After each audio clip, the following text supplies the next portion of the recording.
আজকে training note খেলার সময় পড়ে যে আমার ট্রেনিং নোটে হ্যাকার।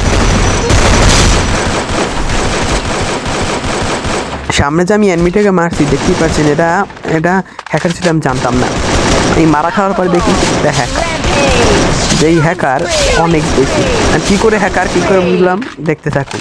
দেখুন কীভাবে এনিমি মারছে ভাই, দেখতে থাকুন। ট্রেনিং গ্রাউন্ডে ভাই যদি হ্যাকার এরকমের আসে ভাই, তোদের ট্রেনিং করার কোনো দরকার আছে?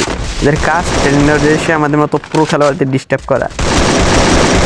এই রকমের হ্যাকার ভাই দেখুন 99+ কিল করেছে।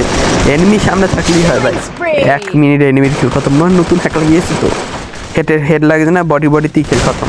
দেখুন কী করে ভাই খেলছে। আমাকেও মেরে দিয়েছিল পিছনে, আমি আবার স্পন হয়েছিলাম। তো সামনে আবার হ্যাকার আমাকে আবার মেরে দেয়, তখন আমি আবার স্পন হয়ে যাই। সামনে হ্যাকারকে মেরে দিয়ে আমি আর একটা ইমোট দিয়ে হ্যাকারকে দেখাই, কারণ আমি এখন ট্রেনিং খেলবো না, বিদায়।